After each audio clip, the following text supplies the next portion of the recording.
বিসমিল্লাহির রহমানির রহিম। আল্লাহ সুবহানাহু ওয়া তাআলা আল কোরআনের বিভিন্ন স্থানে শপথ করেছেন। এই শপথের দ্বারা উদ্দেশ্য যে বস্তুর শপথ করা হচ্ছে তার গুরুত্বের দিকে পাঠকারীর দৃষ্টি আকর্ষণ করা। এর মধ্যে আল কোরআনের যে স্থানে সবচেয়ে বেশি সংখ্যক শপথ একত্রে এসেছে তা হচ্ছে সূরাতুশ শামস। সূরাতুশ শামসে আল্লাহ সুবহানাহু ওয়া তাআলা পরপর 11টি বিষয়ের শপথ করেছেন। ওয়াশ-শামসি ওয়া দুহাহা ওয়াল কমারি ইযা তালাহা ওয়ান নাহারি ইযা জাল্লাহা ওয়াল লাইলি ইযা ইয়াগশাহা ওয়াস সামাই ওয়া মা বানাহা ওয়াল আরদি ওয়া মা তাহাহা ওয়া নাফসিন ওয়া মা সাওয়াহা ফাআলহামাহা ফুজুরাহা ওয়া তাকওয়াহা ক্বাদ আফলাহা মান যাক্কাহা। এই 11টি শপথ আল্লাহ সুবহানাহু ওয়া তাআলা করেছেন যে বিষয়গুলোর, তা হচ্ছে ওয়াশ-শামস সূর্যের, ওয়া দুহাহা এবং সকালের অগ্রভাগের, ওয়াল কমারি ইযা তালাহা চন্দ্রের শপথ, ওয়ান নাহারি ইযা জাল্লাহা দিবসের শপথ, ওয়াল লাইলি ইযা ইয়াগশাহা রাত্রির শপথ, ওয়াস সামাই ওয়া মা বানাহা আকাশ এবং এর সুনিপুণ গঠনের শপথ, ওয়াল আরদি ওয়া মা তাহাহা জমিন এবং এর প্রশস্ততার শপথ, ওয়া নাফসিন ওয়া মা সাওয়াহা নফস এবং নফসের পূর্ণতার শপথ, ফাআলহামাহা ফুজুরাহা ওয়া তাকওয়াহা। নফস প্রসঙ্গে আল্লাহ সুবহানাহু ওয়া তাআলা বলছেন ফাআলহামাহা ফুজুরাহা ওয়া তাকওয়াহা। আল্লাহ সুবহানাহু ওয়া তাআলা নফসকে সৃষ্টি এবং সুগঠিত করার পর নফসকে এর ভালো এবং মন্দ সম্পর্কে জানিয়ে দিয়েছেন, ন্যায় এবং অন্যায়, কল্যাণ এবং অকল্যাণ সম্পর্কে জানিয়ে দিয়েছেন। এই 11টি বিষয়ের শপথ করা হয়েছে যে কারণে তা এর পরের আয়াতে এসেছে, ক্বাদ আফলাহা মান যাক্কাহা। এই নফসকে যে পবিত্র পরিচ্ছন্ন পরিশুদ্ধ করেছে সেই সফল। ওয়া ক্বাদ খাবা মান দাসসাহা, আর যে একে পাপে নিমজ্জিত করেছে সেই ব্যর্থ।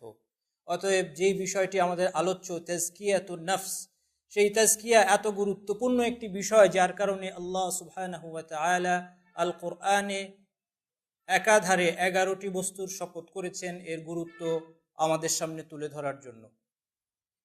তাজকিয়া এর অর্থ সম্পর্কে ইবনুল কাইয়িম রাহিমাহুল্লাহু তাআলা ইগাসাতুল লাহফান কিতাবে একটি গুরুত্বপূর্ণ বিষয়ের দিকে দৃষ্টি আকর্ষণ করেছেন, আর তা হচ্ছে যে তাজকিয়া শব্দের অর্থ আরবি ভাষায় বৃদ্ধি অথবা সমৃদ্ধি।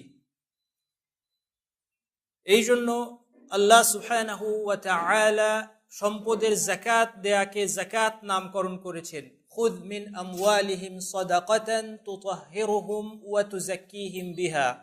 আপনি তাদের সম্পদ থেকে সাদাকা গ্রহণ করুন, যাকাত নিন, এর দ্বারা আপনি তাদেরকে তুতাহহিরুহুম তাদেরকে পরিচ্ছন্ন করবেন, তাতহীর, ওয়া তুযাক্কিহিম বিহা এবং এর দ্বারা তাদের উন্নতি হবে, সমৃদ্ধি হবে।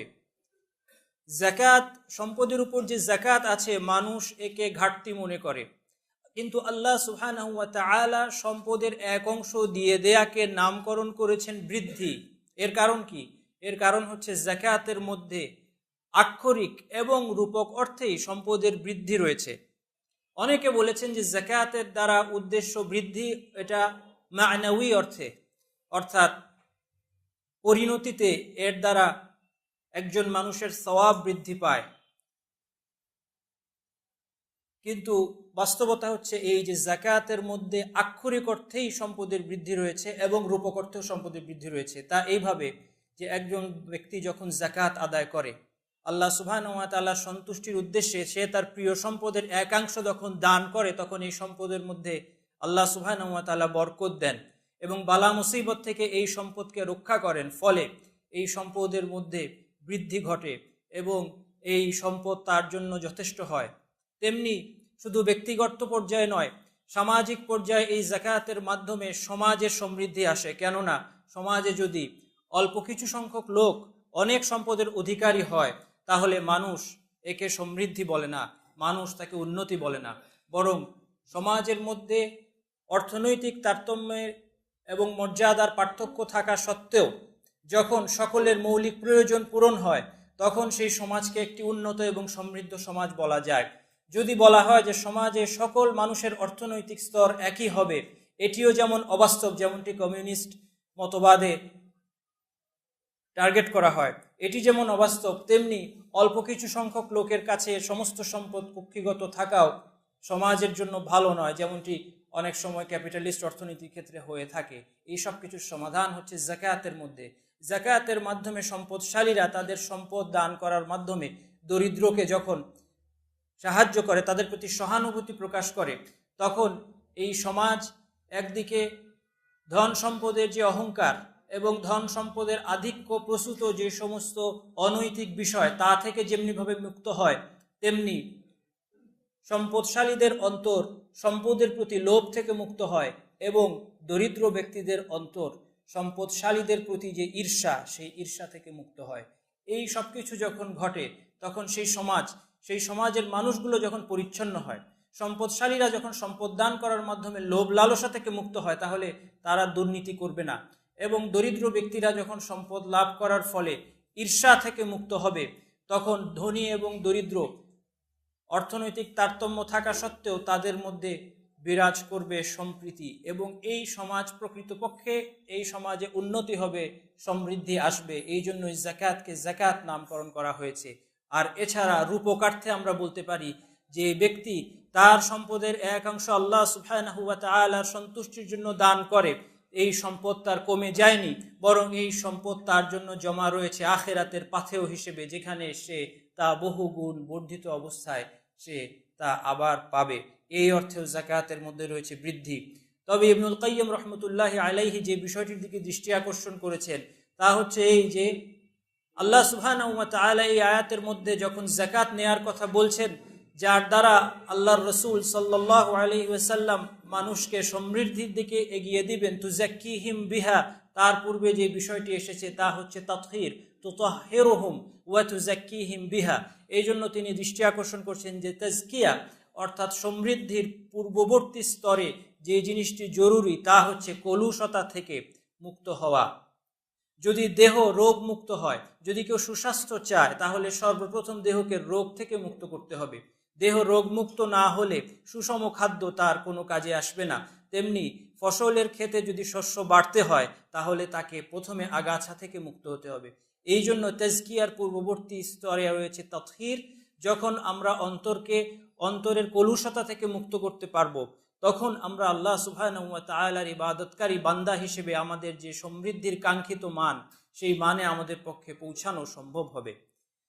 ইবনুল কাইয়্যিম রাহমাতুল্লাহি আলাইহি আরেকটি আয়াত নিয়ে এসেছেন এই প্রসঙ্গে, সূরা আন-নূরের আয়াত, কুল লিল মুমিনিনা ইয়াগুদ্দু মিন আবসারিহিম ওয়া ইয়াহফাযু ফুরুজাহুম যালিকা আযকা লাহুম ইন্নাল্লাহা খাবীরুম বিমা ইয়াসনাউন। মুমিনদেরকে বলুন, ইয়াগুদ্দু মিন আবসারিহিম ওয়া ইয়াহফাযু ফুরুজাহুম, তারা যেন দৃষ্টির হেফাজত করে এবং তারা যেন লজ্জাস্থানকে সংযত রাখে। যালিকা আযকা লাহুম, এটি তাদের জন্য তাজকিয়ার কারণ হবে, এটি তাদের জন্য সমৃদ্ধির কারণ হবে। এর মধ্যে অত্যন্ত গুরুত্বপূর্ণ শিক্ষা রয়েছে। চারিত্রিক কলুষতা থেকে যখন একজন মানুষ মুক্ত হতে পারে দৃষ্টিকে হেফাজতের মাধ্যমে এবং লজ্জাস্থানের হেফাজতের মাধ্যমে, তখন তার জন্য ঈমানি বৈশিষ্ট্য নিয়ে বেড়ে ওঠা সম্ভব হয়। ইবনুল কাইয়্যিম রাহমাতুল্লাহি আলাইহি খুব চমৎকার আলোচনা করেছেন দৃষ্টিকে অবনত রাখার সুফল সম্পর্কে। বান্দা যখন দৃষ্টিকে অবনত রাখে, যা তার জন্য হারাম অথবা যা তার জন্য অর্জন করা সম্ভব নয়, শারআন অথবা কাদারান, অর্থাৎ শরীয়তের নিষেধাজ্ঞার কারণে কিংবা তাকদীরের কারণে তার জন্য, অর্থাৎ আল্লাহ সুবহানাহু ওয়া তাআলার নির্ধারিত ভাগ্য বা তাকদীরের কারণেই যা তার পক্ষে অর্জন করা সম্ভব নয়, কিংবা শরীয়তের নিষেধাজ্ঞার কারণে যা তার জন্য অর্জন করা সম্ভব নয়, সে যখন তার দৃষ্টিকে সেই বস্তু থেকে অবনত করে অন্যদিকে ফিরিয়ে নেয়, তখন তার অন্তর এই কামনার তালাশ করা, এই কামনার বস্তুকে তালাশ করা এবং কামনার বস্তুকে অর্জন করার যে ক্লেশ, সেই ক্লেশ থেকে মুক্তি পায়। এই উপলব্ধি যদি আজকে আমাদের থাকতো, ওয়াল্লাহি আমরা তাহলে সহজেই আমাদের দৃষ্টিকে অবনত করতে পারতাম। আমরা যুবকেরা আমাদের জন্য সহজ হতো দৃষ্টিকে অবনত রাখা যদি বুঝতে পারতাম যে এই দৃষ্টির কারণে অন্তরে যে কামনার সৃষ্টি হয়, সেই কামনা চরিতার্থ করার যে ক্লেশ, যা একজন মানুষ ঘোরের মধ্যে থাকার কারণে তাৎক্ষণিকভাবে উপলব্ধি করতে পারে না, কিন্তু দীর্ঘ সময় যখন অতিক্রান্ত হয় সে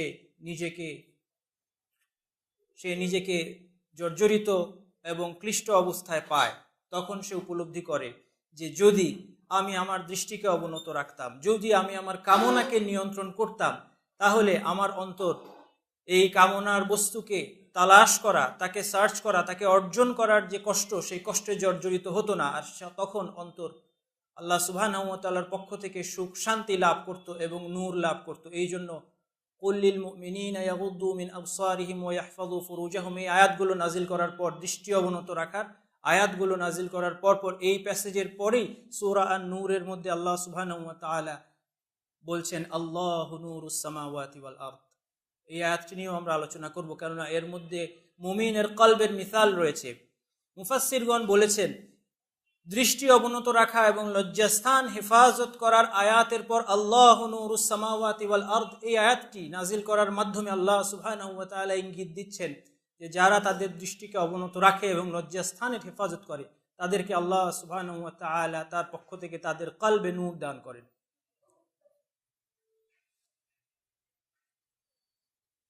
তাহলে এই আয়াত থেকেও আমরা বুঝতে পারি যালিকা আযকা লাহুম, দৃষ্টি অবনত রাখা এবং লজ্জাস্থানের হেফাজত করা দ্বারা চরিত্র যখন কলুষতা থেকে মুক্ত হয় তখন তাজকিয়া অর্জিত হয়। এই জন্য বলছেন আল্লাহ তাআলা যালিকা আযকা লাহুম, এটা তাদের জন্য পবিত্রতার কারণ। মুমিনের কলবের অত্যন্ত চমৎকার উপমা, অসাধারণ উপমা আল্লাহ সুবহানাহু ওয়া তাআলা দিয়েছেন সূরা আন-নূরে, যে আয়াতটি আমরা এরপরেই আছে, যেটি আলোচনা করতে যাচ্ছি এখন। الله نور السماوات والأرض مثل نوره كمشكاة فيها مصباح المصباح في زجاجة الزجاجة كأنها كوكب دري يوقد من شجرة مباركة زيتونة لا شرقية ولا غربية يكاد زيتها يضيء ولو لم تمسسه نار نور على نور يهدي الله لنوره من يشاء ويضرب الله الأمثال للناس والله بكل شيء عليم। এই আয়াতের শুরুতেই বলা হচ্ছে আল্লাহু নূরুস সামাওয়াতি ওয়াল আরদ, আল্লাহ আসমান এবং জমিনের নূর। আল্লাহ সুবহানাহু ওয়া তাআলার সত্তা নূর, আল্লাহ সুবহানাহু ওয়া তাআলার হিজাব নূরের, এবং দুনিয়া এবং আসমান এবং জমিন যেই আলোর দ্বারা আলোকিত, যে নূরের দ্বারা আলোকিত, সেটাও আল্লাহ সুবহানাহু ওয়া তাআলার সৃষ্টি। এবং আল্লাহ সুবহানাহু ওয়া তাআলা যে হেদায়েতের নূরের দ্বারা মুমিনদেরকে গাইড করেন, সেটার সোর্স বা উৎস হচ্ছেন আল্লাহ সুবহানাহু ওয়া তাআলা। এই জন্য আল্লাহ সুবহানাহু ওয়া তাআলার দেয়া নূরের দ্বারাই দুনিয়াতে সমস্ত অন্ধকার দূর হয়। এই জন্য এই আয়াতে বলা হচ্ছে আল্লাহু নূরুস সামাওয়াতি ওয়াল আরদ। এরপর যে মিসাল দেওয়া হয়েছে তা হচ্ছে মুমিনের কলবের উদাহরণ। মাসালু নূরিহি কামিশকাতিন ফিহা মিসবাহ আল মিসবাহু ফি জুজাজা, মুমিনের কলবে এই নূরের উপমা হচ্ছে একটি প্রদীপের মতো, যে প্রদীপ কাঁচ দিয়ে ঢাকা। আজ-জুজাজাতু কাআন্নাহা কাওকাবুন দুররি, এই প্রদীপ অত্যন্ত উজ্জ্বল, একটি নক্ষত্রের মতো আলোকিত একটি প্রদীপ। ইউকাদু মিন শাজারাতিন মুবারাকাতিন যাইতুনা, যাইতুন নামক মুবারক কল্যাণময় বৃক্ষের যে তেল, যাইতুনের তেলের দ্বারা এই প্রদীপ প্রজ্বলিত হয়েছে। এর জ্বালানি হচ্ছে যাইতুন লা শারকিয়াতিন ওয়ালা গারবিয়া, এমন গাছ থেকে তা নেওয়া হয়েছে যা পূব কিংবা পশ্চিমের নয়, মধ্যবর্তী স্থানের, অর্থাৎ যা সকাল বিকাল সবসময় আলো পায়। এই উত্তম জৈতুনের তেল দিয়ে এই প্রদীপ প্রজ্বলিত। ইয়াকাদু যাইতুহা ইউদিউ ওয়ালাউ লাম তামসাসহু নার, এই জৈতুনের তেলের অবস্থা এমন যে আগুন স্পর্শ করার আগেই যেন তা প্রজ্বলিত হতে চায়। অর্থাৎ একজন মুমিনের কলবের মধ্যে যে পরিশুদ্ধি জন্মগতভাবে, সৃষ্টিগতভাবে তার যে ফিতরত, তার যে জন্মগত ঝোঁক বা প্রবৃত্তি, এর দ্বারাই সে সত্য চিনে নেয়। তার কাছে ওয়াহি আসার পূর্বেই সে যেন তার কলবের বিশুদ্ধতার দ্বারা পার্থক্য করতে পারে তাওহীদ এবং শিরকের। সে তার কলবের দ্বারা চিনে নেয় কোন বস্তুটি নিষিদ্ধ, অনুচিত, কোনটি অনৈতিক এবং কোনটি নৈতিক। সে বুঝতে পারে যে হত্যা করা অন্যায়, মিথ্যা বলা অন্যায়, চুরি করা অন্যায়, ব্যভিচার করা অন্যায়, আল্লাহ সুবহানাহু ওয়া তাআলার ইবাদতে কাউকে শরীক করা অন্যায়, সে যেন ওয়াহি ছাড়াই তার অন্তরের পরিশুদ্ধি দিয়ে এটি উপলব্ধি করতে পারে। আর যখন ওয়াহির আলো তাকে স্পর্শ করে তখন তার অবস্থা হয় নূরুন আলা নূর, নূরের উপর নূর। ইয়াহদিল্লাহু লিনূরিহি মান ইয়াশা, আল্লাহ সুবহানাহু ওয়া তাআলা যাকে ইচ্ছা তার নূরের হিদায়াত দান করেন। ওয়া ইয়াদরিবুল্লাহুল আমসালা লিন-নাসি ওয়াল্লাহু বিকুল্লি শাইইন আলিম, এবং আল্লাহ সুবহানাহু ওয়া তাআলা মানুষের জন্য মিসাল দিয়ে থাকেন, আল্লাহ তাআলা সর্ববিষয়ে সর্বজ্ঞানী। এই উপমার মধ্যে লক্ষণীয় যে আল্লাহ সুবহানাহু ওয়া তাআলা মুমিনের কলবকে প্রদীপের সাথে তুলনা করেছেন, যা শুধু নিজেই আলোকিত নয় বরং সমাজকে সে আলোকিত করে। তার আলো তার নিজের মধ্যে সীমাবদ্ধ থাকে না, মানুষের মধ্যে ছড়িয়ে পড়ে, সমাজের অন্ধকার দূর হয়। এই মুমিনের কলবের মধ্যে যে পরিশুদ্ধি আছে, মুমিনের কলবে যে নূর আছে, সেই নূরের দ্বারা সমাজের অন্ধকার দূর হয়। এই মুমিনের অন্তরে আল্লাহ সুবহানাহু ওয়া তাআলা এই প্রদীপে কাচের আবরণের কথা উল্লেখ করেছেন। জুজাজা, কাচ এমন একটি পদার্থ যা একদিকে শক্ত, আরেকদিকে একে গলিয়ে প্রয়োজনীয় আকৃতি দেয়া যায়। এর মধ্যে মুমিনের একটি বৈশিষ্ট্য আমরা বুঝতে পারি, তা হচ্ছে একজন মুমিন সত্যের ওপর অটল থাকে। তাকে যদি এই সত্য থেকে সরাতে হয় তাহলে যেমনিভাবে কাচকে আপনি আঘাত করলে কাচ ভেঙে পড়বে, কিন্তু আপনি চাইলেই তাকে ইচ্ছামতো শেপ দিতে পারবেন না। তেমনিভাবে একজন মুমিন সত্যের সামনে অটল থাকে। সে মিথ্যার বিপরীতে, বিভ্রান্তির বিপরীতে সে দুর্বিনীত থাকে, সত্যের সামনে সে শক্ত থাকে।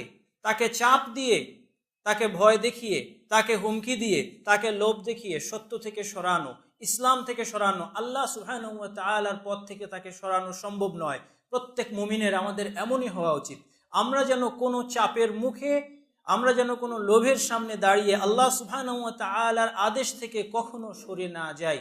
এটি মুমিনের বৈশিষ্ট্য। তেমনি কাচকে আগুন দিয়ে গলিয়ে প্রয়োজনীয় আকৃতি দেওয়া সম্ভব। একজন মুমিনের সামনে যখন শরীয়তের বিধান আসে, শরীয়তের বিধানের সামনে, আল্লাহ এবং আল্লাহর রাসূলের বিধানের সামনে তাকে মাথা নত করানো অবশ্যই সম্ভব। একজন মুমিন নিজেকে কোরআন এবং সুন্নাহর আলোকে, কোরআন এবং সুন্নাহ শরীয়ত তাকে যেভাবে দেখতে চায়, একজন মুমিন নিজেকে সেভাবে গঠন করে নেয়। এবং একজন মুমিনের নম্রতার একটা দিক আছে, তা হচ্ছে আল্লাহর আদেশের সামনে, আল্লাহর রাসূলের আদেশের সামনে এবং অন্যান্য মুমিনদের সামনে সে কোমল এবং সে নরম। আল্লাহ সুবহানাহু ওয়া তাআলা এই জন্য মুমিনদেরকে উল্লেখ করেছেন আল কোরআনে আশিদ্দাউ আলাল কুফারি ওয়া রুহামাউ বাইনাহুম হিসেবে। তারা অবিশ্বাসীদের জন্য, অবিশ্বাসীদের সম্মুখে যুদ্ধে তারা কঠোর, রুহামাউ বাইনাহুম নিজেদের মধ্যে দয়ার্দ্র। অন্য আয়াতে আল্লাহ সুবহানাহু ওয়া তাআলা তাদেরকে বলেছেন আযিল্লাতিন আলাল মুমিনিনা আইজ্জাতিন আলাল কাফিরিন। তারা মুমিনদের প্রতি যালিল, তারা মুমিনরা একে অপরের প্রতি বিনয়ী এবং বিনম্র। আইজ্জাতিন আলাল কাফিরিন, অবিশ্বাসীদের সামনে তারা ইজ্জার অধিকারী, তারা সম্মানের অধিকারী। এই উপমা থেকে আমরা আলো বুঝতে পারি। আপনারা যারা হারিকেন দেখেছেন, হারিকেনের কাছে কিছুদিন পর পর কালো প্রলেপ পড়ে যায়। এই জন্য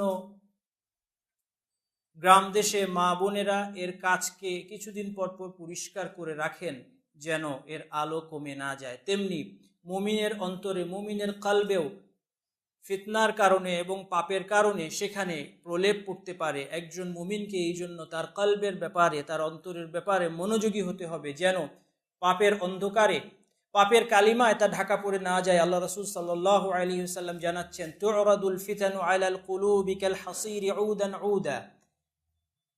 কলবের সম্মুখে ফিতনা একের পর এক আসতে থাকে। যেমনিভাবে একটি পাটির শলাকাগুলো যেমনিভাবে একের পর এক সাজানো থাকে, তেমনি মুমিনের কলবে একের পর এক ফিতনা উপস্থাপিত হয়। ফাআইয়ু কলবিন উশরিবাহা নুকিতা ফীহি নুকতাতুন সাউদা। যখন কোনো কলব এই ফিতনাকে গ্রহণ করে তখন এতে একটি কালো স্পট পড়ে। ওয়া আইয়ু কলবিন আনকারাহা নুকিতা ফীহি নুকতাতুন বাইদা।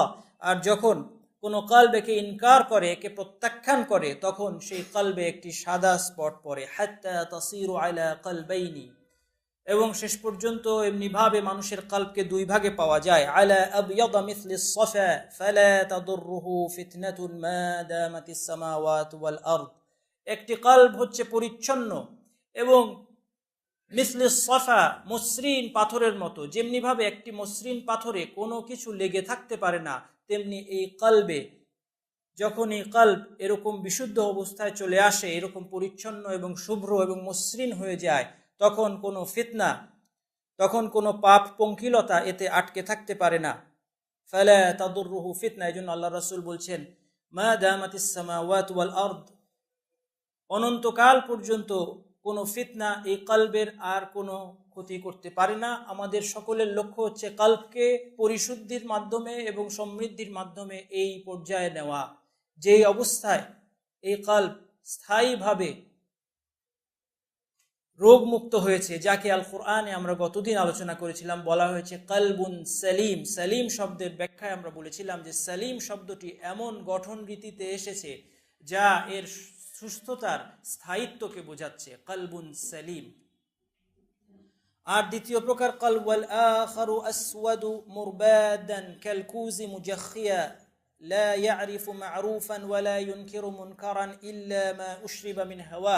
দ্বিতীয় প্রকার কলব হচ্ছে কালো, যা স্পট পড়তে পড়তে কালো হয়ে গিয়েছে এবং সেটি একটি উল্টানো অথবা বাঁকা অথবা আনস্টেবল একটি পাত্রের মতো, যা লা ইয়ারিফু মা'রুফান ওয়া লা ইউনকিরু মুনকারা, যা কোনো মা'রুফকে চিনতে পারে না, ভালো কাজকে সে ভালো কাজ বলে চেনে না এবং মন্দ কাজকে সে মন্দ কাজ হিসেবে প্রত্যাখ্যান করতে পারে না, বরং মন্দকে তার কাছে ভালো মনে হয় এবং ভালোকে তার কাছে মন্দ মনে হয়। ইল্লা মা উশরিবা মিন হাওয়া, যতটুকু ভালো এবং মন্দ সে চিনতে পারে সেটা তার প্রবৃত্তি অনুযায়ী হওয়ার কারণে। যখন কোনো একটি কাজ তার প্রবৃত্তি, তার নফস তাকে বলছে যে এটা ভালো, তখন সে তাকে ভালো বলে স্বীকার করে, আর যদি তার নফস তাকে বলে এটি মন্দ, তাহলে মন্দ বলে স্বীকার করে, নতুবা ভালো এবং মন্দ সে চিনতে ব্যর্থ হয়। আল্লাহ সুবহানাহু ওয়া তাআলা আল কোরআনে এবং আল্লাহ রাসূল সাল্লাল্লাহু আলাইহি ওয়াসাল্লামের হাদিসে কলবের অবস্থার উপর পুরস্কার অথবা শাস্তি নির্ধারিত হওয়ার বহু উদাহরণ আছে। আল্লাহ সুবহানাহু ওয়া তাআলা বলছেন, ইয়া আইয়ুহান নাবিয়্যু কুল লিমান ফি আইদিকুম মিনাল আসরা ইয়ালামিল্লাহু ফি কুলুবিকুম খায়রান ইউতিকুম খায়রাম মিম্মা উখিযা মিনকুম ওয়া ইয়াগফির লাকুম ওয়াল্লাহু গফুরুর রহিম। আল্লাহ সুবহানাহু ওয়া তাআলা বদরের যুদ্ধের বন্দীদের সম্পর্কে বলছেন যে, হে নবী, আপনার হাতে যে সমস্ত বন্দীরা আছে তাদেরকে আপনি বলে দিন যে তাদের অন্তরে যদি কল্যাণ থাকে, আল্লাহ যদি ইয়ালামিল্লাহু ফি কুলুবিকুম খায়রান, তোমাদের অন্তরে যদি কল্যাণের খবর আল্লাহর জানা থাকে, তাহলে তোমাদের কাছ থেকে যে মুক্তিপণ নেওয়া হয়েছে সেই মুক্তিপণের চেয়ে অনেক উত্তম কিছু তিনি তোমাদেরকে দুনিয়া এবং আখিরাতে দান করবেন, এবং সর্বোপরি ইয়াগফির লাকুম, তোমাদের এই অন্তরের কল্যাণের কারণে তিনি তোমাদেরকে হেদায়েত দিবেন এবং তোমাদেরকে ক্ষমা করে দিবেন। আল্লাহু গফুরুর রহিম, আল্লাহ তাআলা ক্ষমাশীল এবং দয়ালু। তাদের হেদায়েত পাওয়াকে নির্ধারণ করেছেন আল্লাহ সুবহানাহু ওয়া তাআলা কিসের উপর? তাদের কলবের মধ্যে যে ভালোত্ব, যে কল্যাণ আছে, সেই কল্যাণের উপর। অতএব একজন ব্যক্তি যদি আজকে অবিশ্বাসীও হয়, তার কলবে যদি কল্যাণ থাকে, তার যদি ভালোকে গ্রহণ করার আগ্রহ থাকে, তাহলে আল্লাহ সুবহানাহু ওয়া তাআলা তার হেদায়েতের ব্যবস্থা করবেন। এটা আল্লাহ তাআলার প্রতিশ্রুতি। অন্য আয়াতে আল্লাহ তাআলা বলছেন, হুদায়বিয়ার সময় যে একদল সাহাবী আল্লাহ রাসূল সাল্লাল্লাহু আলাইহি ওয়াসাল্লামের কাছে বায়াত দিলেন, এবং এই প্রসঙ্গে একটি বিষয় বলা ভালো যে কলবকে যদি আমরা পরিচ্ছন্ন করতে চাই, আমাদের অন্যতম একটি উপায় হচ্ছে সাহাবীদের জীবনী দেখা।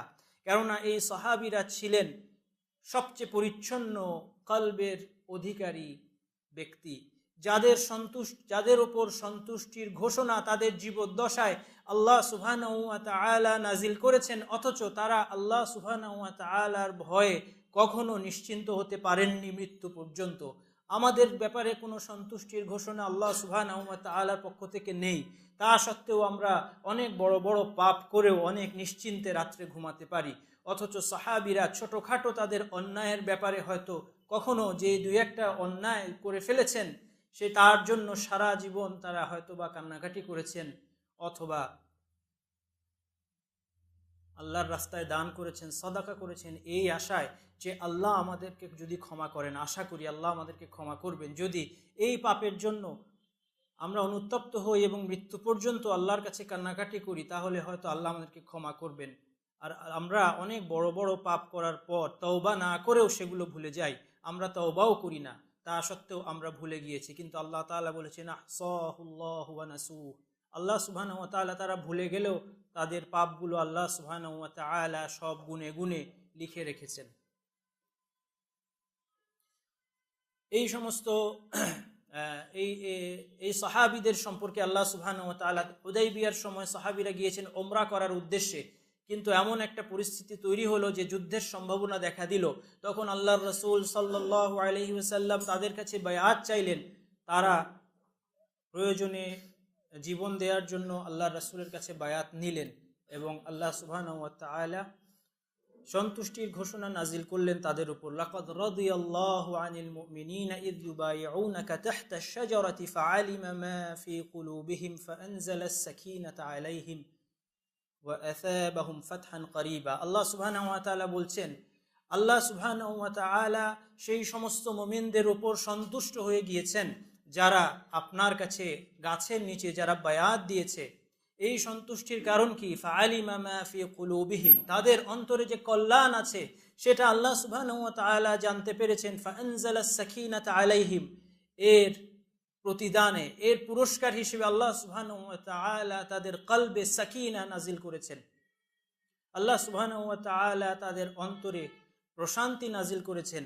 মুমিনরা তাদের ঈমানের কারণে যে সমস্ত পরীক্ষার সম্মুখীন হয়, যে সমস্ত কঠিন পরিস্থিতির সম্মুখীন হয়, যে সমস্ত বালা মুসিবতের সম্মুখীন হয়, আপনারা কি মনে করেন যে একজন মুমিন তার নিজের শক্তির দ্বারা এই বালা মুসিবতকে অতিক্রম করতে পারে? কখনো না, কাল্লা। বরং আল্লাহ সুবহানাহু ওয়া তাআলা তাদের অন্তরে সাকিনা এবং প্রশান্তি নাজিল করার মাধ্যমে কঠিন পরিস্থিতিতে তাদেরকে স্থির রাখেন। এই জন্য আপনারা আশ্চর্য হবেন, আলেমগণ আলোচনা করেছেন যে সালাতে যখন ঘুম আসে তখন সেটা শয়তানের পক্ষ থেকে, আর জিহাদের ময়দানে যখন ঘুম আসে সেটা আল্লাহ সুবহানাহু ওয়া তাআলার পক্ষ থেকে। আল্লাহ সুবহানাহু ওয়া তাআলা মুমিনদেরকে কঠিন পরিস্থিতিতে সাবাত দান করেন এবং যখন তারা কঠিন পরিস্থিতির সম্মুখীন হয় আল্লাহ সুবহানাহু ওয়া তাআলা তাদের কলবে সাকিনা নাজিল করেন। এই জন্য এই প্রশান্তির কারণে যুদ্ধের ময়দানে কারো ঘুমানো সম্ভব না, কিন্তু মুমিনদের তন্দ্রা আসে এবং ঘুম আসে কঠিন পরিস্থিতি। এটা আল্লাহ সুবহানাহু ওয়া তাআলার পক্ষ থেকে রহমত। এবং এই আয়াতেও আল্লাহ সুবহানাহু ওয়া তাআলা বলছেন, যখন তারা তাদের আল্লাহর রাসূলের কাছে বায়াত দিল, আল্লাহর আনুগত্য এবং রাসূলের আনুগত্য করতে প্রস্তুত হয়ে গেল, আল্লাহ তাআলা তাদের কলবে সাকিনা দান করলেন। এটা হচ্ছে প্রথম পুরস্কার, অগ্রিম পুরস্কার। ওয়া আসাবাহুম ফাতহান করিবা, এবং তাদেরকে একটি নিকট বিজয়ের প্রতিশ্রুতি আল্লাহ তাআলা দিলেন। ওয়া মাগানিমা কাসীরাতান ইয়াখুযুনাহা ওয়া কানাল্লাহু আজিজান হাকীমা, তাদেরকে আল্লাহ সুবহানাহু ওয়া তাআলা খয়বরের নিকট বিজয়ের সুসংবাদ দান করলেন এবং মাগানিমা কাসীরাতান ইয়াখুযুনাহা, এবং অনেক গনিমতের মালের সুসংবাদ দিলেন যা তারা নেবে। এগুলো সব তাদের দুনিয়াতে অগ্রিম পুরস্কার। কি কারণে? ফাআলিমা মা ফি কুলুবিহিম, কেননা আল্লাহ সুবহানাহু ওয়া তাআলা জানতে পেরেছেন তাদের কলবের মধ্যে কোন কল্যাণ আছে। সেই কল্যাণের কারণে আল্লাহ সুবহানাহু ওয়া তাআলা তাদেরকে পুরস্কার করেছেন। তেমনি হাদিসের মধ্যে এসেছে, কিয়ামতের দিন আল্লাহ সুবহানাহু ওয়া তাআলা 7 প্রকার লোককে তার আরশের ছায়ায় ছায়া দিবেন, তার ছায়ায় তিনি ছায়া দিবেন। এর মধ্যে একজন ব্যক্তি হচ্ছেন রাজুলুন কলবুহু মুআল্লাকুন ফিল মাসাজিদ, এমন ব্যক্তি যার কলব মসজিদের সাথে লেগে থাকে। মসজিদ জামাতের সাথে সালাত আদায় করার স্থান, মসজিদ কোরআন তেলাওয়াত এবং দ্বীন শিক্ষার কেন্দ্র। এই মসজিদে যার কলব পড়ে থাকে, কলবের সাথে তার মসজিদের এই সম্পৃক্তি, এই সংশ্লিষ্টতার কারণে আল্লাহ সুবহানাহু ওয়া তাআলা কিয়ামতের দিন 7 জন বিশেষ ব্যক্তির মধ্যে অন্তর্ভুক্ত করে তাকে বিশেষ ছায়া দান করবেন। অন্য হাদিসে এসেছে আল্লাহ রাসূল সাল্লাল্লাহু আলাইহি ওয়াসাল্লাম বলেছেন, ইন্নাল্লাহা লা ইয়ানজুরু ইলা সুওয়ারিকুম ওয়া আমওয়ালিকুম ওয়ালাকিন ইয়ানজুরু ইলা কুলুবিকুম ওয়া আমালিকুম, আল্লাহ তাআলা তোমাদের চেহারাও দেখেন না, তোমাদের সম্পদ কার কত আছে সেটাও তিনি দেখেন না। ইয়ানজুরু ইলা কুলুবিকুম, তার নজর, তার দৃষ্টি হচ্ছে তোমাদের কলবের দিকে, ওয়া আমালিকুম, এবং তোমাদের আমলের দিকে। এই জন্য এই দুটি বিষয় পাশাপাশি রাখতে হবে। কারো এই কথা বলার সুযোগ নেই আমার কলব পরিচ্ছন্ন কিন্তু আমি কোনো আমল করি না, এটা বলার কোনো সুযোগ নেই। আল্লাহ সুবহানাহু ওয়া তাআলা যেমনিভাবে কলবকে দেখবেন, তেমনি যদি কলবে বিশুদ্ধতা পরিশুদ্ধি থাকে, সুস্থতা থাকে, তাহলে তা অবশ্যই আমলে বাস্তবায়ন হবে। সেই আমলও আল্লাহ সুবহানাহু ওয়া তাআলা দেখবেন। আল্লাহ সুবহানাহু ওয়া তাআলার দৃষ্টি আমাদের কলবের দিকে। আজ যদি আমরা পরিশুদ্ধ হতে চাই, আমাদের মুসলিমদের বড়ই প্রয়োজন আমাদের দৃষ্টি নিজের কলবের দিকে ফেরানো। আজকে আমাদের দৃষ্টি রয়েছে অন্যদের দিকে। আজকে আমরা সালাতে দাঁড়ালে আমাদের খুশু নাই, পাশের জন রাফউল ইয়াদাইন করলো কিনা, পাশের জন হাত আগে রাখলো না হাঁটু আগে রাখলো, ইমাম সাহেব সালাতে কয়টা ভুল করলো, ইমাম সাহেবের কিরাতের মধ্যে কি কি ভুল আছে সেই দিকে আমাদের মন থাকে, অথচ আমাদের কলবে যে খুশু নাই, যে খুশুয়ের কারণে সওয়াব নির্ধারিত হবে সালাতের, সেই দিকে আমাদের লক্ষ্য নাই। আমাদের দৃষ্টি আমাদের নিজেদের কলবের দিকে রাখা দরকার। আমাদের ইবাদতের মধ্যে, আমাদের মুআমালাত, আমাদের কথা এবং কাজের মধ্যে আমার কলবে কি আছে, যা আল্লাহ সুবহানাহু ওয়া তাআলার পরে আমি হয়তো সবচেয়ে ভালো জানি, সেই কলবের দিকে আমার দৃষ্টি ফেরানো দরকার।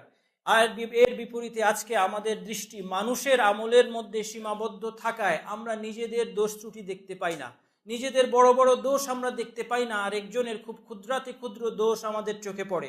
এমনকি সবচেয়ে বড় মুসিবত হচ্ছে অন্যের কলব, যার খবর আল্লাহ সুবহানাহু ওয়া তাআলা আমাদেরকে দেননি, আমরা তার কলব নিয়েও মন্তব্য করি আজকে, যার কোনো সংবাদ আমার কাছে নেই।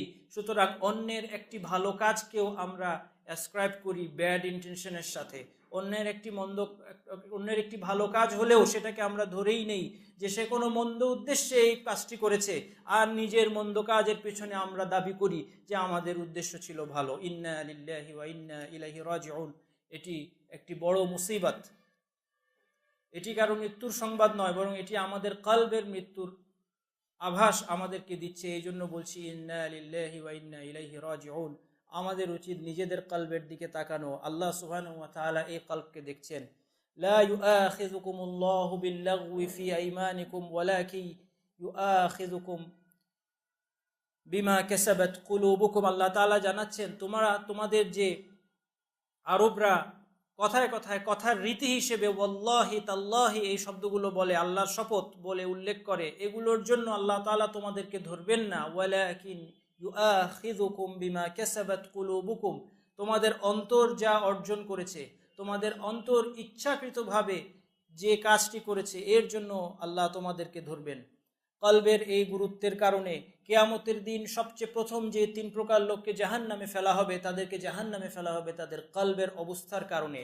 এক প্রকার লোক হচ্ছে যা আল্লাহর রাস্তায় লড়াই করে নিহত হয়েছে, কিন্তু তার উদ্দেশ্য ছিল লোক দেখানো। দ্বিতীয় প্রকার লোক আল্লাহর সন্তুষ্টির প্রত্যেক পথে সে সম্পদ ব্যয় করেছে, কিন্তু তার উদ্দেশ্য ছিল যে লোকে তাকে দানবীর বলবে। তৃতীয় প্রকার লোক একজন কারি এবং আলেম, তিনি কোরআন তেলাওয়াত করেছেন এবং ইলম শিক্ষা দিয়েছেন, লোকে তাকে বড় আলেম বলবে, এই উদ্দেশ্যে, এই রিয়ার কারণে। এই 3 প্রকার লোক যারা আপাত দৃষ্টিতে অনেক বড় বড় কাজ করেছে, তাদেরকে সবার আগে জাহান্নামে আল্লাহ সুবহানাহু ওয়া তাআলা নিক্ষেপ করবেন, ওয়াল ইয়াযু বিল্লাহ। আমরা সবাই আল্লাহ সুবহানাহু ওয়া তাআলার কাছে রিয়া থেকে আশ্রয় চাই। আমাদের আমল এবং আমাদের অন্তরকে যেন আল্লাহ সুবহানাহু ওয়া তাআলা সমস্ত রোগ থেকে পরিচ্ছন্ন করেন। এই রোগের মধ্যে অন্যতম একটি রোগ হচ্ছে রিয়া, যে সম্পর্কে আমরা ইখলাস নামক আলোচনা কিছুটা করেছি এবং সামনেও করব ইনশাআল্লাহ। এর পরবর্তী যে বিষয়টি, যে আমরা যারা কলবকে পরিচ্ছন্ন করতে চাই, আমাদেরকে জানতে হবে যে কলব আল্লাহ সুবহানাহু ওয়া তাআলার হাতে ন্যস্ত, কলব আল্লাহ সুবহানাহু ওয়া তাআলার নিয়ন্ত্রণে। এই জন্য সর্বপ্রথম বান্দা কলবকে পরিচ্ছন্ন করার জন্য আল্লাহ তাআলার কাছে আত্মসমর্পণ করে। আল্লাহ তাআলা আল কোরআনে বলছেন, ইয়া আইয়ুহাল্লাযীনা আমানু ইসতাজিবু লিল্লাহি ওয়া লির-রাসূলি ইযা দাআকুম লিমা ইউহয়িকুম। হে ঈমানদারেরা, তোমরা আল্লাহ এবং তার রাসূলের ডাকে সাড়া দাও যখন তারা তোমাদেরকে সেই জিনিসের দিকে ডাকেন যা তোমাদেরকে জীবন দান করবে। এই জীবন, এই হায়াত হচ্ছে কলবের জীবন, অর্থাৎ আল্লাহ এবং তার রাসূলের ডাকে সাড়া দেওয়ার মাধ্যমে একজন ব্যক্তির অন্তর জীবন লাভ করে। এই জন্য ওয়াহিকে আল্লাহ সুবহানাহু ওয়া তাআলা আল কোরআনে রূহ হিসেবে নামকরণ করেছেন। ওয়া কাযালিকা আওহাইনা ইলাইকা রূহাম মিন আমরিনা। কোরআনকে তিনি বলছেন রূহ, যে এভাবে কাযালিকা আনজালনা ইলাইকা রূহাম মিন আমরিনা, আমার পক্ষ থেকে আমি তোমার প্রতি রূহ নাজিল করেছি। এই রূহের দ্বারা উদ্দেশ্য হচ্ছে ওয়াহি, কেননা আত্মা বা রূহের দ্বারা যেমনিভাবে দেহ জীবন লাভ করে, তেমনি আল কোরআন এবং সুন্নাহ তথা ওয়াহির দ্বারা মানুষের কলব, অন্তর জীবন লাভ করে। যে আয়াতটি পড়ছিলাম, আল্লাহ তাআলা বলেন ইস্তাজিবু লিল্লাহি ওয়া লির-রাসূল, আল্লাহ এবং তার রাসূলের ডাকে তোমরা সাড়া দাও। ইযা দাআকুম লিমা ইউহয়িকুম, যখন তারা তোমাদেরকে সেই জিনিসের দিকে ডাকেন যা তোমাদেরকে জীবন দান করবে। ওয়ালামু, জেনে রাখো, আন্নাল্লাহা ইয়াহুনু বাইনাল মারই ওয়া কলবিহি ওয়া আন্নাহু ইলাইহি তুহশারুন। জেনে রাখো যে আল্লাহ সুবহানাহু ওয়া তাআলা একজন ব্যক্তি এবং তার কলবের মধ্যে বাধার সৃষ্টি করেন আল্লাহ তাআলা। অর্থাৎ আল্লাহ তাআলা ইঙ্গিত দিচ্ছেন যে তোমাদেরকে যখন আল্লাহ এবং আল্লাহর রাসূলের আদেশ শোনানো হয়, আল্লাহ এবং আল্লাহর রাসূলের আনুগত্যের দিকে তোমাদেরকে যখন ডাকা হয়, যদি তোমরা এতে সাড়া না দাও তাহলে হতে পারে তোমরা যেমনিভাবে ভাবছো যে ভবিষ্যতে তোমরা নিজেদেরকে সংশোধন করে নেবে, সেদিন তোমাদের সংশোধন করার তৌফিক হবে না। আল্লাহ সুবহানাহু ওয়া তাআলা তোমাদের এই অবাধ্যতার শাস্তি স্বরূপ তোমাদের সংশোধনের তৌফিক আল্লাহ সুবহানাহু ওয়া তাআলা তুলে নেবেন। এই জন্য পাপ কাজ করার সময় আমাদের ভয় করা উচিত যে আমাদের পাপের কারণে আল্লাহ সুবহানাহু ওয়া তাআলা আমাদের তৌফিক হয়তো নষ্ট করে দিবেন। আজকে পাপ করার সময় আমি ভাবছি আমি তওবা করব, কিন্তু এই তওবা করার কোনো সুযোগ আমার নাও হতে পারে। আজকে আমি ভাবছি জীবনের শেষাংশে আমি নিজেকে সংশোধন করে আমি একজন পরিশুদ্ধ পরিচ্ছন্ন মানুষ হয়ে আমি মৃত্যুবরণ করব, হতে পারে জীবনের শেষাংশে আল্লাহ সুবহানাহু ওয়া তাআলা আমাদের কলবকে বক্র করে দিবেন। যেমনটি ইহুদিদের প্রসঙ্গে আল্লাহ সুবহানাহু ওয়া তাআলা বলেছেন, ফালাম্মা যাগু আযাগাল্লাহু কুলুবাহুম, যখন তারা বক্রতাকে বেছে নিল, যখন তারা বক্রতা অবলম্বন করলো, জেনে বুঝে সত্যকে প্রত্যাখ্যান করলো, আযাগাল্লাহু কুলুবাহুম, আল্লাহ তাআলা তাদের কলবকে স্থায়ীভাবে পথভ্রষ্ট করে দিলেন। এর বিপরীতে মুমিনদের সম্পর্কে আল্লাহ তাআলা বলছেন, ওয়া'লামু আন্না ফীকুম রাসূলাল্লাহ লাউ ইউতিউকুম ফি কাসীরিম মিনাল আমরি লাআনিতুম, জেনে রাখো তোমাদের মধ্যে আল্লাহর রাসূল আছেন, যদি তিনি তোমরা যা চাও সেটাই করেন, তোমাদের আনুগত্য করেন, লাআনিতুম, ফলাফল হবে। অর্থাৎ তোমাদের কামনা বাসনা অনুযায়ী যদি শরীয়ত হয়, তোমাদের কামনা বাসনা ইচ্ছা অনিচ্ছা অনুযায়ী যদি আল্লাহর বিধান হয়, তাহলে এর ফলে লাআনিতুম, তোমাদের জন্য এর মধ্যে রয়েছে মাশাক্কা, তোমাদের মধ্যে রয়েছে কষ্ট, তোমাদের জন্য এর মধ্যে কষ্ট রয়েছে, অর্থাৎ তোমাদের জন্য সেটা কষ্টকর হবে। শরীয়ত আল্লাহ সুবহানাহু ওয়া তাআলার পক্ষ থেকে রহমত, শরীয়ত আমাদের জন্য রহমা। মানুষ মনে করে যে শরীয়ত মানুষের জীবনকে রেস্ট্রিক্ট করে দিচ্ছে, শরীয়তের বিধান মানার কারণে মানুষের জীবনে কষ্ট বেড়ে যাচ্ছে। বাস্তবতা উল্টো। যদি আমাদের কামনা বাসনা অনুযায়ী আমাদেরকে চলতে দেয়া হলো, তাহলে তাৎক্ষণিকভাবে কোনো একটা আনন্দ অর্জিত হলেও এর পরিণতিতে আমাদের জীবন যেমন হতো সেটা আমাদের জন্যই কষ্টকর হতো। এই জন্য আল্লাহ সুবহানাহু ওয়া তাআলার রহমত এই যে রাসূল আমাদের আনুগত্য করেননি, রাসূল উম্মতের আনুগত্য করেননি, বরং রাসূল তার রবের আনুগত্য করেছেন এবং শরীয়ত মানুষকে শিখিয়েছেন। ওয়ালাকিন্নাল্লাহ হাব্বাবা ইলাইকুমুল ঈমান, এরপর আল্লাহ তাআলা মুমিনদের অবস্থা বলছেন, আল্লাহ সুবহানাহু ওয়া তাআলা হাব্বাবা ইলাইকুমুল ঈমান, আল্লাহ তোমাদের কাছে ঈমানকে প্রিয় করে দিয়েছেন। ওয়া যায়্যানাহু ফি কুলুবিকুম, এবং তোমাদের অন্তরে একে সুসজ্জিত করেছেন। ওয়া কাররাহা ইলাইকুমুল কুফরা ওয়াল ফুসুকা ওয়াল ইসয়ান, আর তোমাদের কাছে কুফর, পাপাচার এবং অবাধ্যতাকে তিনি তোমাদের কাছে অপছন্দনীয় করে দিয়েছেন। এটা আল্লাহ সুবহানাহু ওয়া তাআলার রহমত যে মুমিনদের অন্তরে ঈমানকে আল্লাহ তাআলাই সুসজ্জিত করেছেন এবং মুমিনদের কাছে কুফরকে এবং পাপাচারকে ঘৃণিত অপছন্দনীয় আল্লাহ সুবহানাহু ওয়া তাআলা করে দিয়েছেন। উলাইকা হুমুর রাশিদুন, আর তারাই হচ্ছে সঠিক প্রাপ্ত। এমনিভাবে আল্লাহ তাআলা বলেছেন, ওমা কানা লিনাফসিন আন তুমিনা ইল্লা বিইذনিল্লাহ, আল্লাহর অনুমতি ছাড়া কোনো নফস ঈমান আনতে পারে না।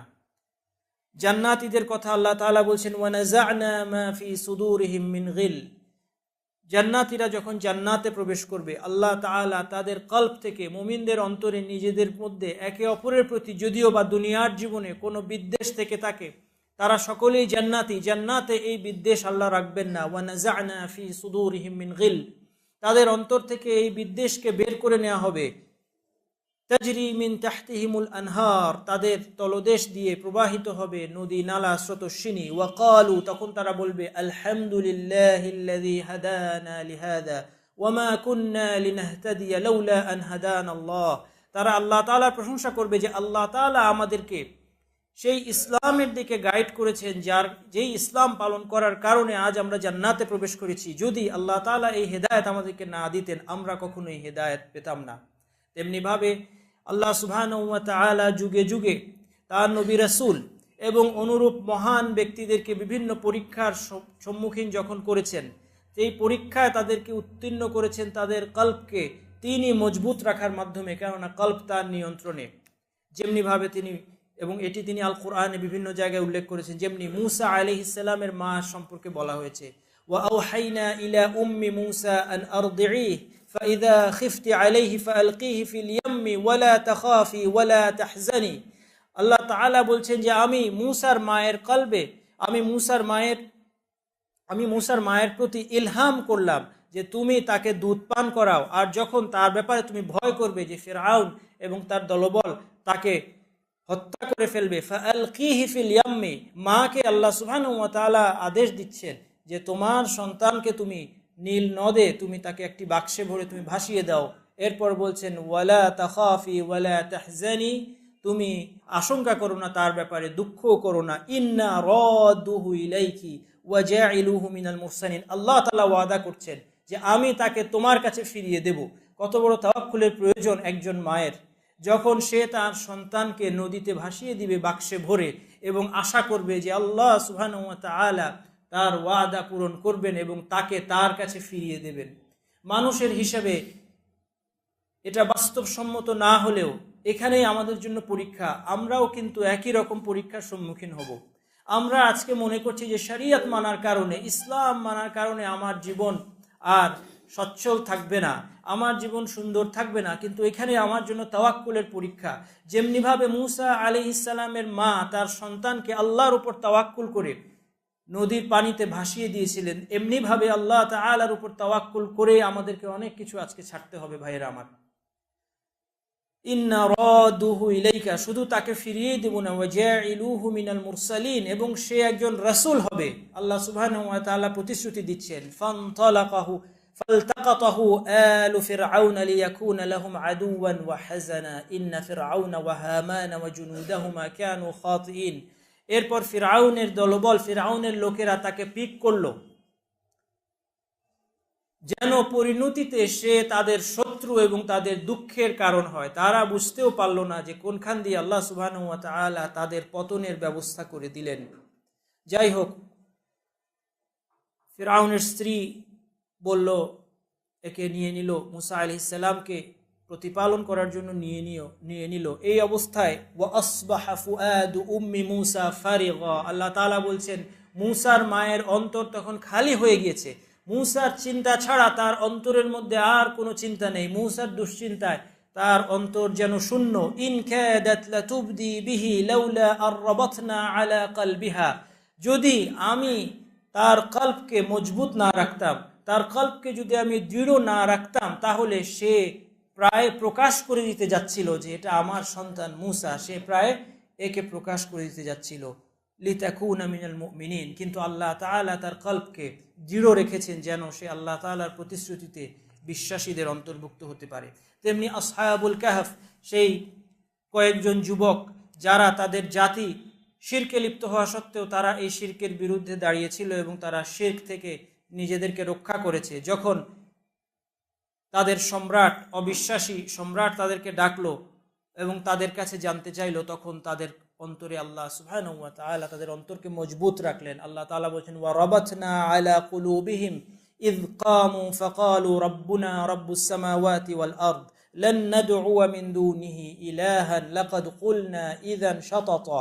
তারা, আল্লাহ তাআলা বলছেন, আমি তাদের অন্তরকে মজবুত রাখলাম যখন তারা দাঁড়িয়ে উঠে বলল যে আমাদের মাবুদ হচ্ছে আসমান এবং জমিনের রব, আমরা তাকে ছাড়া কোনো মাবুদকে কখনোই ডাকবো না। যদি আমরা তা করি তাহলে অবশ্যই আমরা এক মহা মিথ্যা এবং সত্য থেকে অনেক দূরে সরে যাব, এক মহা মিথ্যায় আমরা পতিত হব।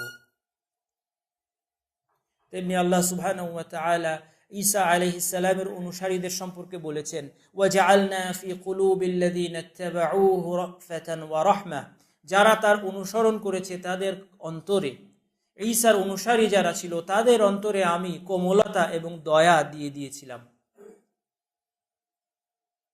একবার নবী মুহাম্মদ সাল্লাল্লাহু আলাইহি সাল্লামের এক কন্যা তার সন্তান অর্থাৎ নবী সাল্লাল্লাহু আলাইহি সাল্লামের নাতি, সে মৃত্যুর দ্বার প্রান্তে উপনীত হলে সেই মেয়ে তাকে ডেকে পাঠালেন, বাবাকে ডেকে পাঠালেন। আল্লাহ রাসূল সাল্লাল্লাহু আলাইহি সাল্লাম মৃত্যু সজ্জায় এই শিশুটিকে দেখে তার দুই চোখ দিয়ে পানি বের হয়ে আসলো। তখন সাআদ রাদিয়াল্লাহু আনহু বললেন, ইয়া রাসূলুল্লাহ মা হাদা, হে আল্লাহর রাসূল এটা কি? আল্লাহর রাসূল বললেন, হাযিহি রাহমাতুন জাআলাহা আল্লাহু ফি কুলুবি ইবাদিহি ওয়া ইন্নামা ইয়ারহামুল্লাহু মিন ইবাদিহির রুহামা।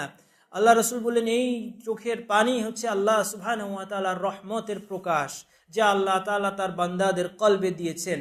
আর আল্লাহ সুবহানাহু ওয়া তাআলা তার বান্দাদের মধ্যে শুধু যারা দয়ালু তাদেরকেই রহম করেন, অর্থাৎ এই রহমা আল্লাহ তাআলা দান করেন।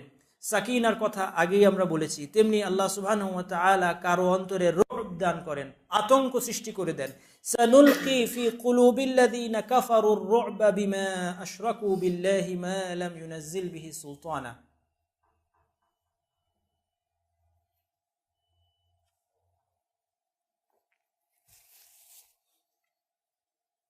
আল্লাহ তাআলা বলছেন যারা অবিশ্বাসী তাদের কলবে আমি ভয় এবং আতঙ্ক সৃষ্টি করে দিব। কি জন্য? বিমা আশরাকু বিল্লাহ, কেননা তারা আল্লাহর সাথে শিরকে লিপ্ত হয়েছে। মা লাম ইউনাজ্জিল বিহি সুলতানা, এটি আল্লাহ সুবহানাহু ওয়া তাআলার সুন্নাহ। মানুষ মনে করে যে অবিশ্বাসীরা সুখে শান্তিতে সমৃদ্ধির মধ্যে আছে, বাস্তবতা ভিন্ন। আল্লাহ সুবহানাহু ওয়া তাআলা অবিশ্বাসীদের কলবের মধ্যে ভয় এবং আতঙ্ক রেখেছেন। তারা সর্বদা আতঙ্কিত, ভীত এবং দুঃখিত অবস্থায় জীবন যাপন করবে। এটি হচ্ছে আল্লাহ তাআলার প্রতিশ্রুতি, ওয়ামান আরাদা আন যিকরি ফাইন্না লাহু মাঈশাতান দানকা, যে আমার স্মরণ থেকে মুখ ফিরিয়ে নেবে তার জন্য সংকীর্ণ জীবন রয়েছে। এটা আল্লাহ তাআলার ওয়াদা, এটা সত্য হতে বাধ্য। বিশেষভাবে এই আতঙ্ক আমরা দেখতে পেতাম যদি আজকে আমরা মুমিনরা, আমরা সত্যি যদি ঈমান আনতাম এবং তাকওয়া অবলম্বন করতাম, আমরা যদি মুসলিম যারা নিজেদেরকে দাবি করছি, আমরা যদি ইসলাম পালন করতাম, তাহলে তাদের এই আতঙ্ক আমরা আরো সুস্পষ্টভাবে দেখতে পেতাম। আজকে আমাদের দুর্বলতার কারণে, আমাদের ঈমান এবং তাকওয়ার দুর্বলতার কারণে আমরা তাদেরকে মনে করছি শক্তিশালী, নিজেদের মনে করছি দুর্বল। অথচ আল্লাহর রাসূল সাল্লাল্লাহু আলাইহি সাল্লাম বলেছেন, নুসিরতু বির-রু'বি মাসীরাতা শাহরিন। আমার বিশেষ বৈশিষ্ট্যগুলোর একটি হচ্ছে এই যে আল্লাহ সুবহানাহু ওয়া তাআলা আমাকে আতঙ্কের দ্বারা বিজয় দান করেছেন। 1 মাস দূরত্বের পথ থেকে 1 মাস দূরে থাকা অবস্থায় শত্রু মুসলিম বাহিনীর ভয়ে ভীত সন্ত্রস্ত হয়ে পড়ে এবং সেখানেই তাদের পরাজয়ের সূচনা।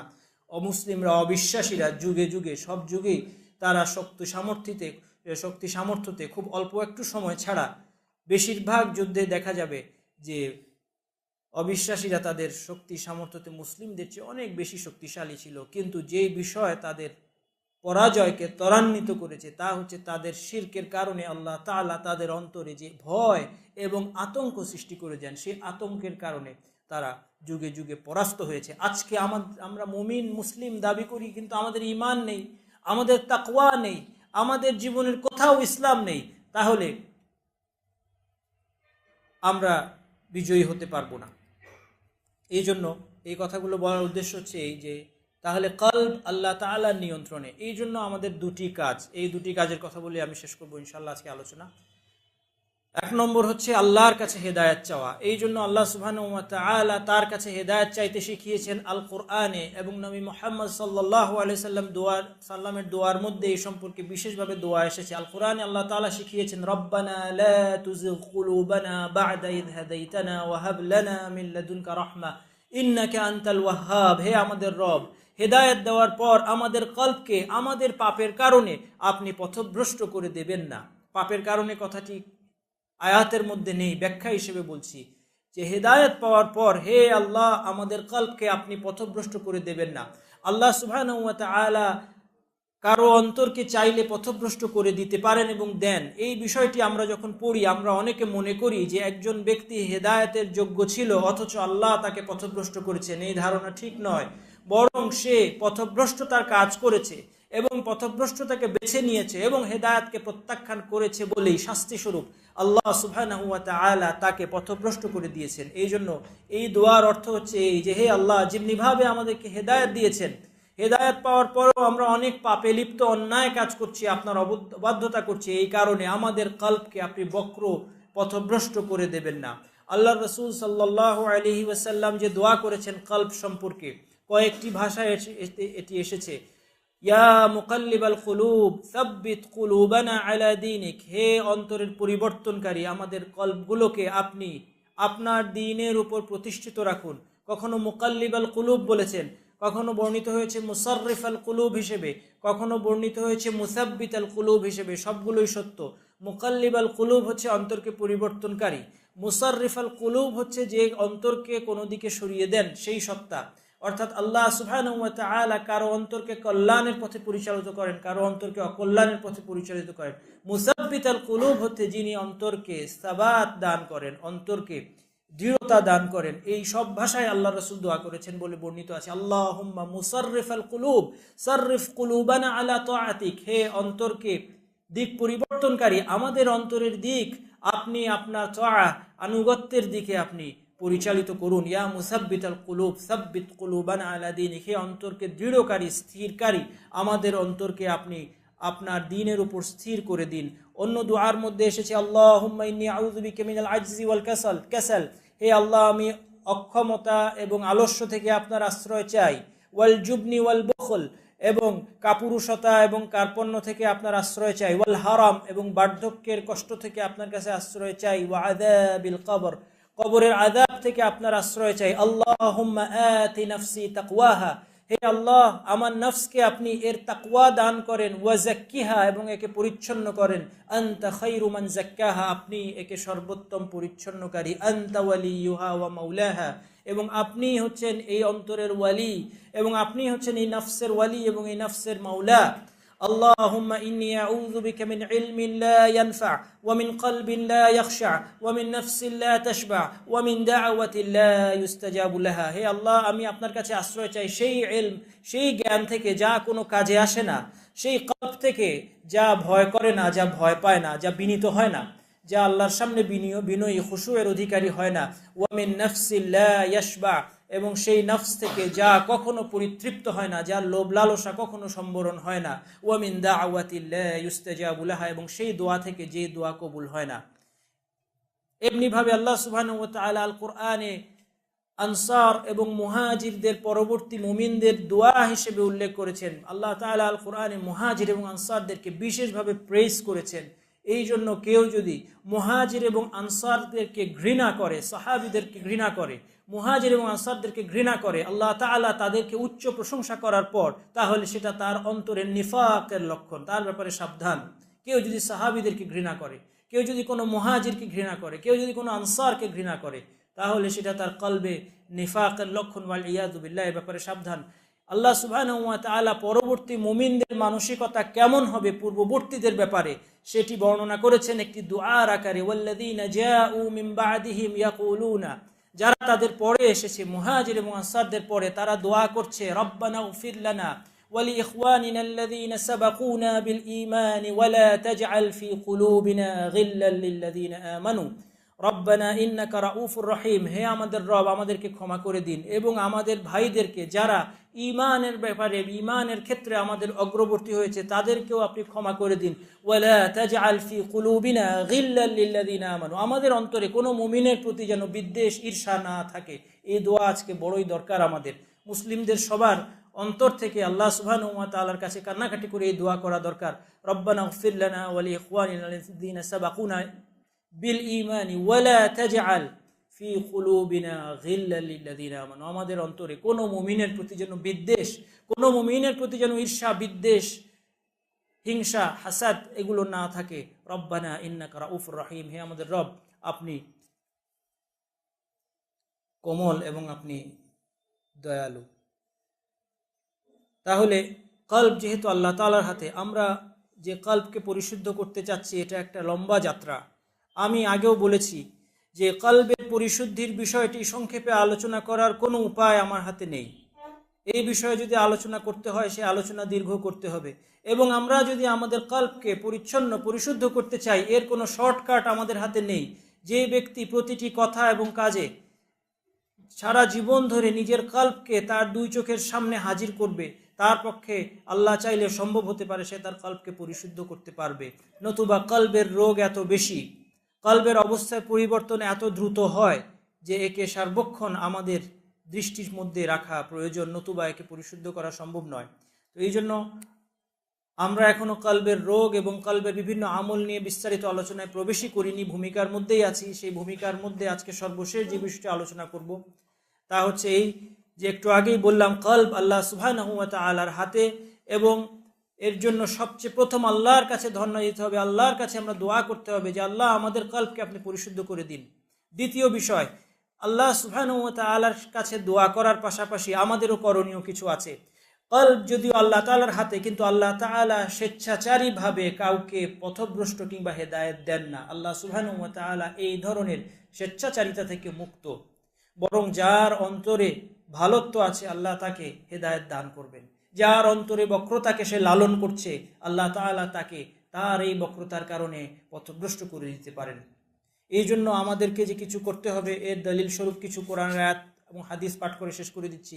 আল্লাহ তাআলা বলছেন, ওয়াইদা মা উনজিলাত সূরাতুন নাযারা বা'দুহুম ইলা বা'দিন হাল ইয়ারাকুম মিন আহাদিন সুম্মা ইনসারাফু সারাফাল্লাহু কুলুবাহুম। মুনাফিকদের কথা বলছেন, তাদের এক দল যখন কোরআনের আয়াত নাজিল হয় তারা এক্সপোজড হয়ে যাবে আল্লাহর রাসূলের সামনে।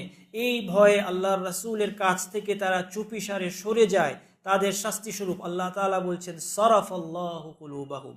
যেহেতু ইনসারাফু, তারা যেহেতু আল্লাহর রাসূলের কাছ থেকে সরে গিয়েছে তাদের বক্রতার কারণে, আল্লাহ তাদের কলবকে সরিয়ে দিলেন ঈমান থেকে। ফালাম্মা যাগু আযাগাল্লাহু কুলুবাহুম, যখন তারা বক্রতা অবলম্বন করলো, এর শাস্তি স্বরূপ আল্লাহ তাদেরকে বক্র করে দিলেন। আরেক দল মুনাফিকের কথা আল্লাহ তাআলা আল কোরআনে বলেছেন, যারা মুনাফিক কিন্তু দরিদ্র ফকির, তারা মিথ্যা প্রতিশ্রুতি, মিথ্যা শপথ করে তারা বলছে, মিনহুম মান আহাদাল্লাহ লা ইন আতানা মিন ফাদলিহি লানাসাদ্দাকান্না ওয়া লানাকুনান্না মিনাস সালিহিন। তারা মিথ্যা করে বলছে যে আল্লাহ যদি আমাদেরকে বড়লোক করে দেন, আল্লাহ যদি আমাদেরকে টাকা পয়সা তার অনুগ্রহ থেকে দান করেন, তাহলে আমরা সাদাকা করব এবং আমরা সৎকর্মশীলদের অন্তর্ভুক্ত হব। ফালাম্মা আতাহুম মিন ফাদলিহি বাখিলু বিহি ওয়া তাওয়াল্লাউ ওয়া হুম মুরিদুন। যখন আল্লাহ তাআলা তাদেরকে তার অনুগ্রহ থেকে দান করলেন সম্পদ, তখন তারা কার্পণ্য করলো এবং তারা ইসলাম থেকে মুখ ফিরিয়ে রাখলো। এর শাস্তি স্বরূপ ফাআকাবাহুম নিফাকান ফি কুলুবিহিম ইলা ইয়াউমি ইয়ালকাউনাহু। আল্লাহ তাআলা তাদের কলবে এর শাস্তি স্বরূপ কিয়ামত পর্যন্ত নিফাককে স্থায়ী করে দিলেন। কেন? বিমা আখলাফুল্লাহ মা ওয়াদু, কারণ আল্লাহর কাছে তারা যে ওয়াদা করেছে সেই ওয়াদার খিলাফ তারা করেছে। এই জন্য সাবধান, আমরা যেন সাবধান হই, আল্লাহ তাআলার কাছে ওয়াদা যেন আমরা না করে সেই ওয়াদা ভঙ্গ না করি। আমরা যেন এই ধরনের কথা না বলি যে আমরা এরপরে আমরা ভালো হয়ে যাব, আর এই মন্দ কাজ করব না, সম্পদ আসলে এই পথে আমি সম্পদ ব্যয় করব, কিন্তু তারপর যখন সেই সম্পদ আল্লাহ তাআলা দিলেন তখন আল্লাহর অনুগ্রহ আমরা ভুলে গেলাম। এমনটি যেন না হয়, তাহলে ভয় আছে এই লোকদের মতো আল্লাহ তাআলা আমাদের কলবে নিফাক সৃষ্টি করে দিবেন। ও ওয়া বিমা কানু ইয়াকযিবুন, আরেকটা কারণ হচ্ছে তারা মিথ্যা বলতো। এই জন্য আরেক দল লোকের কথা আল্লাহ তাআলা বলেছেন, ফাবিমা নাকদিহিম মিসাকাহুম লাআন্নাহুম ওয়া জাআলনা কুলুবাহুম কাসিয়া। তারা যেহেতু আল্লাহ তাআলার সাথে যে প্রতিশ্রুতি চুক্তি, সেই চুক্তি ভঙ্গ করেছে, ইয়াহুদদের কথা আল্লাহ বলছেন, এই জন্য তাদেরকে লানত দিয়েছেন আল্লাহ তাআলা। ওয়া জাআলনা কুলুবাহুম কাসিয়া, এবং তাদের অন্তরকে আমি কঠিন করে দিয়েছি। কঠিন অন্তরের অধিকারী লোকরা হচ্ছে ইয়াহুদ, তারা কঠিন অন্তরের অধিকারী, এবং যাদের অন্তর মুসলিমদের মধ্যে শক্ত হয়ে গিয়েছে তারাও ইয়াহুদদের অনুরূপ। অন্য আয়াতে আল্লাহ তাআলা বলছেন, ওয়া মান ইয়াতাসিম বিল্লাহি ফাকাদ হুদিয়া ইলা সিরাতিম মুস্তাকিম, যে আল্লাহ তাআলার প্রোটেকশন নেবে, শরীয়ত পালন করবে এবং আল্লাহর উপর তাওয়াক্কুল করবে, তাকে সিরাতুল মুস্তাকিমের হেদায়েত দেয়া হয়েছে। এই সব আয়াতগুলো ইঙ্গিত করছে যে মানুষের হেদায়েত পাওয়া কিংবা পথভ্রষ্ট হওয়ার পেছনে তার কাজই দায়ী। সূরা মুতাফফিফিন আল্লাহ তাআলা বলেছেন, কাল্লা বাল রান আলা কুলুবিহিম মা কানু ইয়াকসিবুন, তাদের কলবে রান প্রলেপ পড়ে গিয়েছে, বিমা কানু মা কানু ইয়াকসিবুন, তারা যে বেশি বেশি পাপ কাজ তারা করেছে, সেই পাপের কারণে তাদের কলবে প্রলেপ পড়ে গিয়েছে। তাই যেমনিভাবে আল্লাহ সুবহানাহু ওয়া তাআলা দুনিয়ায় তার কলবকে প্রলেপের মধ্যে আবৃত করার মাধ্যমে নূর থেকে, ঈমানের নূর থেকে তাকে বঞ্চিত করেছেন, তেমনি কিয়ামতের দিন কাল্লা ইন্নাহুম আর রাব্বিহিম ইয়াউমাইযিল লামাহজুবুন, তেমনি কিয়ামতের দিন আল্লাহ সুবহানাহু ওয়া তাআলার দর্শন থেকে তাকে পর্দার মধ্যে রাখা হবে। আল্লাহ সুবহানাহু ওয়া তাআলার দর্শন সে লাভ করতে পারবে না। এই অবস্থাটা কখন হয়? যে কথা হাদিসে আমরা আগেও দেখেছি, ইন্নাল আবদা ইযা আখতাআ খাতিআতান নুকিতাত ফি কলবিহি নুকতাতুন সাউদা, বান্দা যখন একটা গুনাহ করে তার কলবে একটি কালো স্পট পড়ে, ফাইযা হুয়া নাযা ওয়াস্তাগফারা ওয়া তাবা সুকিলা কলবু, সে যদি পাপ করার পর পাপকে ছেড়ে দেয় এবং ইস্তিগফার এবং তওবা করে, তার কলব আবার পরিচ্ছন্ন হয়ে যায়। ওয়া ইন আযা জিদা ফিহা হাত্তা তা'লু কলবাহু, আর যদি পাপ করতেই থাকে তখন সেই পাপের যে কালো স্পটগুলো, এই কালো দাগের প্রলেপ তার অন্তরের উপর স্থায়ীভাবে পড়ে যায়। ওয়া হুয়া রান আল্লাযী যাকারাল্লাহ, এটাই হচ্ছে সেই রওয়ান যে আল্লাহ তাআলা উল্লেখ করেছেন হাদিসের মাধ্যমে, আল্লাহ রাসূল আমাদেরকে জানালেন। তেমনি হেদায়েতের ক্ষেত্রে ওয়াল্লাযীনা ইহতাদাউ যাদাহুম হুদান ওয়া আতাহুম তাকওয়াহুম, যারা হেদায়েত গ্রহণ করে আল্লাহ তাআলা যাদাহুম হুদা, তাদেরকে হেদায়েতের দিকে আরো বাড়িয়ে দেন, হেদায়েতকে আল্লাহ বাড়িয়ে দেন। যেই ব্যক্তি আল্লাহ তাআলার একটি আদেশ পালন করে আরেকটি আদেশ পালন করার তৌফিক তার হয়ে যায়। ওয়াল্লাযীনা জাহাদু ফীনা লানাহদিয়ান্নাহুম সুবুলানা, আল্লাহ তাআলা বলছেন যারা আল্লাহর পথে সংগ্রাম করবে, যারা আল্লাহকে পাওয়ার জন্য, আল্লাহর সন্তুষ্টি পাওয়ার জন্য, আল্লাহ সুবহানাহু ওয়া তাআলার জান্নাত লাভের জন্য যারা নিজের নফসের সাথে এবং শয়তানের সাথে এবং বহিঃশত্রুর সাথে সংগ্রামে লিপ্ত হবে, লানাহদিয়ান্নাহুম সুবুলানা, আল্লাহ তাআলা তাকিদ দিয়ে বলেছেন লানাহদিয়ান্নাহুম, লামের মাধ্যমে এবং নুন তাশদীদের মাধ্যমে তাকিদ দেওয়া হয়েছে যে অবশ্যই আমি তাদেরকে আমার পথগুলোর দিকে হেদায়েত দিব।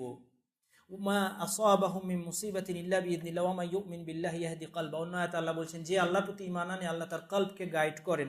আল্লাযীনা আমানু ওয়া তাতমাইন্নু কুলুবুহুম বিযিকরিল্লাহ আলা বিযিকরিল্লাহি তাতমাইন্নুল কুলুব, আল্লাহ তাআলা মুমিনদের সম্পর্কে বলছেন যে তাদের অন্তর আল্লাহর স্মরণে প্রশান্ত হয়। আলা বিযিকরিল্লাহি তাতমাইন্নুল কুলুব, যে অবশ্যই আল্লাহ সুবহানাহু ওয়া তাআলা স্মরণের দ্বারাই কলব তুমানিনা লাভ করে, শান্তি প্রশান্তি লাভ করে। তাহলে আমাদেরকে আমাদের কলবের পরিশুদ্ধির জন্য যেমনি ভাবে আল্লাহ সুবহানাহু ওয়া তাআলার কাছে হাত পাততে হবে, আল্লাহর কাছে দোয়া করতে হবে, আল্লাহর কাছে হেদায়েত চাইতে হবে, তেমনি আমাদেরও করণীয় কিছু কাজ আছে।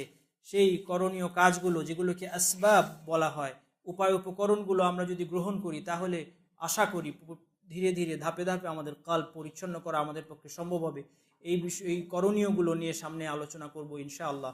আল্লাহ সুবহানাহু ওয়া তাআলার কাছে দোয়া করছি তিনি যেন আমাদের সকলের কলবকে পরিচ্ছন্ন করার তৌফিক আমাদেরকে দান করেন, এবং আমরা যা কিছু শুনলাম তার দ্বারা আমাদেরকে যেন উপকৃত করেন, এবং বলার মধ্যে কিছু ভুল হয়ে থাকলে আল্লাহ যেন আমাদেরকে ক্ষমা করেন। সুবহানাকাল্লাহুম্মা ওয়া বিহামদিকা আশহাদু আল্লা ইলাহা ইল্লা আনতা আস্তাগফিরুকা ওয়া আতুবু ইলাইক।